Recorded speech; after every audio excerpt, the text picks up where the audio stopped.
ನಾವೆಲ್ಲರೂ ಕೋಟ್ಯಾಧೀಶರಾಗಬೇಕು, ಕೋಟಿಗಳಲ್ಲಿ ಹಣನ ಮಾಡಬೇಕು ಅಂತ ಬಯಸ್ತೀವಿ ಅಲ್ವಾ? ಆದರೆ 100% ಅಲ್ಲಿ ಜಸ್ಟ್ 3% ಜನ ಮಾತ್ರ ಶ್ರೀಮಂತರಾಗ್ತಾರೆ, ಲಕ್ಷ ಕೋಟಿ ಸಂಪಾದನೆ ಮಾಡ್ತಾರೆ. ಉಳಿದ 97% ಜನ ಏನಿದ್ದಾರೆ ಅಂತಹ ದೊಡ್ಡ ಬೆಳವಣಿಗೆಯನ್ನ ಅವರು ಲೈಫಲ್ಲಿ ಕಾಣೋದೇ ಇಲ್ಲ. ಯಾಕೆ ಹೀಗೆ ಅಂತ ನೋಡೋದಾದ್ರೆ, ಯಾವುದದು 97% ಜನರು ಮಾಡದೇ ಇರುವಂತಹ ಕೆಲಸವನ್ನ 3% ಜನ ಮಾಡಿ ಸಕ್ಸಸ್ಫುಲ್ ಆಗ್ತಾರೆ ಅಂತ ನೋಡೋಣ.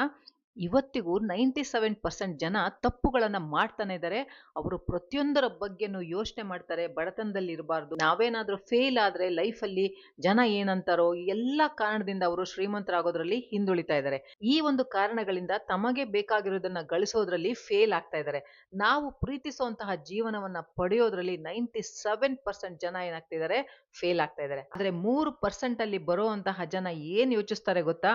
ನಾವೇನ್ ಪಡಿಬೇಕು ಅಂತ ಇದೀವೋ ಅದರ ಕಡೆಗೆ ಹೇಗೆ ಕೆಲಸ ಮಾಡಬೇಕು, ನನ್ನ ಹತ್ರ ಯಾವ ಯಾವ ರಿಸೋರ್ಸಸ್ ಇದೆ ಅದನ್ನೆಲ್ಲ ನಾನು ಹೇಗೆ ಯೂಸ್ ಮಾಡ್ಕೋಬೇಕು, ನಾನು ಏನೆಲ್ಲ ಅಟ್ರಾಕ್ಟ್ ಮಾಡ್ಬೋದು. ಹಾಗೇನೆ ಅವರು ಥಿಂಕ್ ಮಾಡೋದಕ್ಕೆ ಹೋಗಲ್ಲ. ಜನ ನಾನು ಫೇಲ್ ಆದ್ರೆ ಏನ್ ಅನ್ಕೊಂತಾರೋ, ನಾನು ಅದನ್ನ ಮಾಡಿದ್ರೆ ಏನ್ ಅಂತಾರೋ, ನಾನು ಇದನ್ನ ಮಾಡಿದ್ರೆ ಏನ್ ಅಂತಾರೋ, ಏನ್ ಯೋಚಿಸ್ತಾರೋ ಅಂತ ಅವರು ಯಾವತ್ತಿಗೂ ಯೋಚನೆ ಮಾಡೋದಕ್ಕೆ ಹೋಗೋದಿಲ್ಲ. ಅವರಿಗೆ ಇದರಿಂದ ಯಾವ ಡಿಫರೆನ್ಸು ಆಗಲ್ಲ. ಫೇಲ್ಯೂರ್ ಇಂದನೂ ಅವರು ಹೆದರೋದಕ್ಕೂ ಹೋಗಲ್ಲ. ನೀವು ಕೂಡ ಹೀಗೆ ಯೋಚನೆ ಮಾಡ್ತಿದ್ದೀರಾ, ನಿಮ್ಮ ಡ್ರೀಮ್ ಅನ್ನ, ನಿಮ್ಮ ಗೋಲ್ ಅನ್ನ ನೀವು ಪಡ್ಕೋಬೇಕು. ಆದ್ರೆ ಹೇಗೆ ಅಂತ ಗೊತ್ತಾಗ್ತಿಲ್ಲ. ನನ್ನ ಹತ್ರ ರಿಸೋರ್ಸ್ ಇಲ್ಲ, ಅದು ಲಿಮಿಟೆಡ್ ಆಗಿದೆ, ಅದರಿಂದ ನಾನು ಹೇಗೆ ಪಡ್ಕೋಬೇಕು? ಇದನ್ನೆಲ್ಲ ನೀವು ಯೋಚನೆ ಮಾಡ್ತಾ ಇದ್ದೀರಾ? ಅದನ್ನ ಇವತ್ತೇ ಬಿಟ್ಬಿಡಿ. ಆ 3% ಜನ ಹೇಗೆ ಯೋಚನೆ ಮಾಡ್ತಾರಲ್ಲ, ಆ ರೀತಿ ಯೋಚನೆ ಮಾಡೋದಕ್ಕೆ ಶುರು ಮಾಡ್ಕೊಳ್ಳಿ. ಹೇಗೆ ಸಕ್ಸಸ್ಫುಲ್ ಆಗಿದ್ದಾರೆ ಅಂತ ನೀವು ಯೋಚನೆ ಮಾಡ್ಬೇಕು. ನಿಮ್ಮ ಪ್ಲಾನ್ಸ್ ಅನ್ನ ಪ್ರಿಪೇರ್ ಮಾಡೋದಕ್ಕೆ ಶುರು ಮಾಡ್ಕೋಬೇಕು. ಆದ್ರೆ ಇವತ್ತಿನವರೆಗೂ ಈ ದಾರಿಯಲ್ಲಿ ನೀವು ಯೋಚನೆ ಮಾಡಿಲ್ಲ.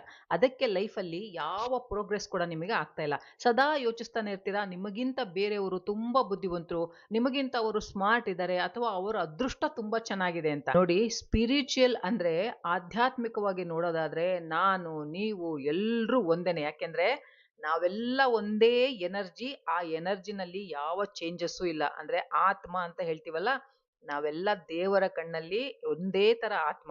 ಇಲ್ಲಿ ಡಿಫ್ರೆನ್ಸ್ ಏನು ಅಂದ್ರೆ, ಸಕ್ಸಸ್ಫುಲ್ ಆಗಿರೋರು ತಮ್ಮ ಸ್ಪಿರಿಚುವಲ್ ಪವರ್ ಅನ್ನ ಹೇಗೆ ಯೂಸ್ ಮಾಡ್ಕೋಬೇಕು ಅಂತ ಗೊತ್ತಿರುತ್ತೆ ಅವ್ರಿಗೆ.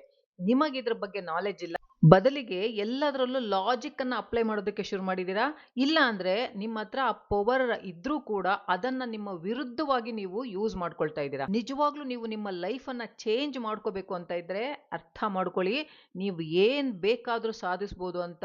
ಆ ಒಂದು ಪವರ್ ನಿಮ್ಮಲ್ಲಿ ಇದೆ ಅನ್ನೋದನ್ನ ನೀವು ಅರ್ಥ ಮಾಡ್ಕೋಬೇಕು. ಆದ್ರೆ ನೀವು ಅದನ್ನ ನಿಮ್ಮ ವಿರುದ್ಧವಾಗಿ ಅಪ್ಲೈ ಮಾಡ್ತಾ ಇದ್ದೀರಾ. ಅದಕ್ಕೆ ಬರೀ ನೆಗೆಟಿವ್ ರಿಸಲ್ಟ್ ಅನ್ನ ನೀವು ಕಾಣ್ತಾ ಹೋಗ್ತಾ ಇದ್ದೀರಾ.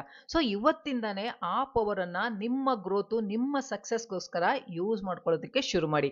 ಫಾರ್ ಎಕ್ಸಾಂಪಲ್, ಈಗ ನೀವು ಬಡತನದಲ್ಲಿದ್ದೀರಾ, ಹಣ ಇಲ್ಲ, ಬಟ್ ಶ್ರೀಮಂತರಾಗಬೇಕು ಅಂತ ಬಯಸ್ತಾ ಇದ್ದೀರಾ. ಆದ್ರೆ ನಿಮ್ಮ ಫೋಕಸ್ ಶ್ರೀಮಂತಿಕೆ ಮೇಲೆ ಇಲ್ಲ. ಅದು ಯಾವತ್ತೂ ಸ್ಕ್ಯಾರ್ಸಿಟಿ ಮೈಂಡ್ ಅಲ್ಲೇ ಯೋಚನೆ ಮಾಡ್ತಿರ್ತೀರಾ. ಸ್ಕ್ಯಾರ್ಸಿಟಿ ಒಂದು ಎನರ್ಜಿನಲ್ಲೇ ನೀವು ಜೀವನ ಮಾಡ್ತಾ ಇದ್ದೀರಾ. ಯಾಕೆಂದ್ರೆ ಯೂನಿವರ್ಸಲ್ ಲಾ ಏನ್ ಹೇಳುತ್ತೆ, ನಾವ್ ಏನು ಯೋಚಿಸ್ತೀವೋ ಅದನ್ನೇ ಪಡಿತೀವಿ ಅಂತ. ನಾವು ಶ್ರೀಮಂತರಾಗ್ಬೇಕು ಅಂದ್ರೆ ಶ್ರೀಮಂತಿಕೆಯಲ್ಲೇ ಯೋಚನೆ ಮಾಡ್ಬೇಕು. ಅದನ್ನ ಬಿಟ್ಟು ಸದಾ ಸ್ಕ್ಯಾರ್ಸಿಟಿ ಮೈಂಡ್ ಸೆಟ್ ಅಲ್ಲೇ ಇದ್ಕೊಂಡು ಅದಿಲ್ಲ ಇದಿಲ್ಲ ಅಂತ ಇದ್ರೆ ಏನು ನಿಮಗೆ ಪಾಸಿಟಿವ್ ರಿಸಲ್ಟ್ ಸಿಗಲ್ಲ. ನಿಮಗೆ ಪ್ರಾಬ್ಲಮ್ಸ್ ಇದ್ರೆ ನಿಮ್ಮ ಫೋಕಸ್ ಅನ್ನ ಸೊಲ್ಯೂಷನ್ಸ್ ಕಡೆಗೆ ಹಾಕಬೇಕು. ಆದ್ರೆ ನಾವೇನ್ ಮಾಡ್ತಿದೀವಿ, ಸದಾ ಪ್ರಾಬ್ಲಮ್ಸ್ ಬಗ್ಗೆನೇ ಥಿಂಕ್ ಮಾಡ್ತಾ ಇರ್ತೀವಿ. ಅದಕ್ಕೋಸ್ಕರ ನಿಮ್ಮ ಲೈಫಲ್ಲಿ ಪ್ರಾಬ್ಲಮ್ಸ್ ಕಡಿಮೆ ಆಗೋದರ ಬದಲು ಕಂಟಿನ್ಯೂಸ್ ಆಗಿ ಜಾಸ್ತಿ ಆಗ್ತಾ ಇದೆ. ಯಾಕೆಂದ್ರೆ ನಿಮ್ಮ ಗಮನ, ನಿಮ್ಮ ಎನರ್ಜಿ, ನಿಮ್ಮ ಫೋಕಸ್ಸು, ನಿಮ್ಮ ಇಂಟೆನ್ಷನ್ ಎಲ್ಲ ಬರೀ ನಿಮ್ಮ ಪ್ರಾಬ್ಲಮ್ಸ್ ಕಡೆನೇ ಇದೆ, ಸೊಲ್ಯೂಷನ್ಸ್ ಕಡೆಗೆ ಹೋಗ್ತಾ ಇಲ್ಲ. ಸದಾ ನೀವು ನಿಮ್ಮ ಲೈಫಲ್ಲಿ ಬರೀ ನೆಗೆಟಿವ್ ಥಿಂಗ್ಸ್ ಬಗ್ಗೆನೇ ಥಿಂಕ್ ಮಾಡ್ತಾ ಇದ್ದೀರಾ. ಹೀಗೆ ಮಾಡೋದ್ರಿಂದ ನೆಗೆಟಿವ್ ಸಿಚುಯೇಷನ್ಸ್ ಮತ್ತೆ ಮತ್ತೆ ಮತ್ತೆ ಮತ್ತೆ ರಿಪೀಟ್ ಆಗ್ತಾನೆ ಇದೆ. ಎಗೇನ್ ಯೂನಿವರ್ಸಲ್ ಲಾ ಏನ್ ಹೇಳುತ್ತೆ, ಲೈಕ್ಸ್ ಅಟ್ರಾಕ್ಟ್ಸ್ ಲೈಕ್ಸ್. ನೀವೇನ್ ಯೋಚಿಸ್ತಿರೋ ಅದೇ ನಿಮ್ಮ ಹತ್ರ ಮತ್ತೆ ಮತ್ತೆ ಬರ್ತಾ ಇದೆ. ಪ್ರಪಂಚದಲ್ಲಿರೋ ಶ್ರೀಮಂತರು ತಮ್ಮ ಪ್ರತಿಯೊಂದು ಕೆಟ್ಟ ಪರಿಸ್ಥಿತಿಯನ್ನ ಅವರು ಪಾಸಿಟಿವ್ ಸೈಡ್ ಅನ್ನ ನೋಡ್ತಾರೆ. ಅದಕ್ಕೆ ಅವರು ಸಕ್ಸಸ್ಫುಲ್ ಆಗೋದು. ಅದು ಎಷ್ಟೇ ಕೆಟ್ಟ ಪರಿಸ್ಥಿತಿ ಇದ್ರೂ ಅದರ ಪಾಸಿಟಿವ್ ಸೈಡ್ ಏನಿದೆ, ಅದರಿಂದ ನನಗೆ ಯಾವ ತರ ಬೆನಿಫಿಟ್ ಆಗುತ್ತೆ, ಅದನ್ನ ಅವರು ಯೋಚನೆ ಮಾಡ್ತಾರೆ. ಅದಕ್ಕೇನೆ ಅವರು ಶ್ರೀಮಂತರಾಗೆ ಉಳ್ಕೊಂಡಿದ್ದಾರೆ. ಶ್ರೀಮಂತರು ಯಾಕೆ ದಿನ ದಿನಕ್ಕೂ ಶ್ರೀಮಂತರಾಗಿ ಹೋಗ್ತಾ ಇದ್ದಾರೆ ಅಂದ್ರೆ, ಅವರು ತಮಗೆ ಏನ್ ಬೇಕೋ ಅದ್ರ ಕಡೆ ಮಾತ್ರ ಫೋಕಸ್ ಮಾಡ್ತಾರೆ. ಬೇಡದೇ ಇರೋ ವಿಚಾರಗಳ ಕಡೆ ಅವರು ಫೋಕಸ್ ಮಾಡೋದನ್ನ ಬಿಟ್ಟು ಬಿಟ್ಟಿರ್ತಾರೆ. ನೀವು ನೋಡಿರ್ಬೋದು, ತುಂಬಾ ಜನ ಬ್ಯಾಂಕ್ರಪ್ಟ್ ಆಗಿರ್ತಾರೆ, ಎಲ್ಲ ಕಳ್ಕೊಂಡಿರ್ತಾರೆ. ಆದ್ರೆ ಕೆಲವು ಸಮಯದ ನಂತರ ಮತ್ತೆ ಫಿನಿಕ್ಸ್ ಪಕ್ಷಿ ತರ ಅವರು ಶ್ರೀಮಂತರಾಗಿ ಎದ್ದು ಬರ್ತಾರೆ. ಯಾಕೆಂದ್ರೆ ಅವ್ರಿಗೆ ಜೀವನದಲ್ಲಿ ಅವ್ರು ಏನನ್ನ ಇಷ್ಟಪಡ್ತಾರೋ ಅದನ್ನ ಅಟ್ರಾಕ್ಟ್ ಮಾಡುವಂಥ ಸ್ಕಿಲ್ಸ್ ಅವ್ರಿಗೆ ಬಂದ್ಬಿಟ್ಟಿರುತ್ತೆ. ಅದೇ ರೀತಿ ಮೈಂಡ್ ಸೆಟ್ಟನ್ನು ಅವಳು ಬೆಳೆಸ್ಕೊಂಡಿರ್ತಾರೆ. ಹಾಗಾಗಿ ಅವರು 97% ಜನರ ಗುಂಪಲ್ಲಿ ಸೇರಲ್ಲ ಅವರು. 3% ಜನ ಏನಿದ್ದಾರೆ ಆ ಗುಂಪಲ್ಲಿ ಮತ್ತೆ ಸೇರ್ಕೊಳ್ತಾರೆ. ಹಣದ ಬಗ್ಗೆ ಅವರು ಬೇರೆ ತರ ಮಾತಾಡೋದೇ ಇಲ್ಲ, ಕೆಟ್ಟದಾಗಿ ಕಮೆಂಟ್ ಮಾಡಲ್ಲ, ಹಣವನ್ನ ಗೌರವಿಸ್ತಾರೆ, ಪ್ರೀತಿಸ್ತಾರೆ. ಹಾಗಾಗಿ ಸದಾ ಅವರನ್ನ ಹಣ ಹುಡುಕೊಂಡು ಮತ್ತೆ ಮತ್ತೆ ಬರ್ತಾ ಇರುತ್ತೆ. ಇದನ್ನ ನೀವು ಅರ್ಥ ಮಾಡ್ಕೊಂಡ್ಬಿಟ್ರೆ ನೀವು ಕೂಡ 3% ಜನರ ಗುಂಪಿಗೆ ಸೇರ್ಕೋಬಹುದು. ಆದ್ರೆ ನೀವೇನ್ ಮಾಡ್ತಿದ್ದೀರಾ, ಸದಾ ಬರೀ ನೆಗೆಟಿವ್ ಆಗಿ ಥಿಂಕ್ ಮಾಡ್ತಾ ಇದ್ದೀರಾ, ಎಲ್ಲದರಲ್ಲೂ ಬರೀ ನೆಗೆಟಿವಿಟಿನ ಹುಡುಕ್ತಾ ಇರ್ತೀರಾ, ಅತಿಯಾದ ನೆಗೆಟಿವ್ ಮೈಂಡ್ ಸೆಟ್ ಅನ್ನ ಬೆಳೆಸ್ಕೊಂಡ್ಬಿಟ್ಟಿದ್ದೀರಾ. ಪಾಸಿಟಿವ್ ಆಗಿರೋದಕ್ಕೆ ಪ್ರಯತ್ನನೇ ಪಡ್ತಾ ಇಲ್ಲ. ಟ್ರೈ ಮಾಡಿದ್ರು ಸ್ವಲ್ಪ ಹೊತ್ತು ಪಾಸಿಟಿವ್ ಆಗಿರ್ತೀರಾ, ಮತ್ತೆ ಅದೇ ನೆಗೆಟಿವಿಟಿಗೆ ತಿರ್ಕೊಂಡ್ಬಿಡ್ತೀರಾ, ಮತ್ತೆ ಅದೇ ಒಂದು ಟ್ರ್ಯಾಪ್ಗೆ ಬಂದ್ಬಿಡ್ತೀರಾ, ಅದೇ ಬಡತನವನ್ನ ನೀವು ಅಟ್ರಾಕ್ಟ್ ಮಾಡ್ತಾ ಇದ್ದೀರಾ.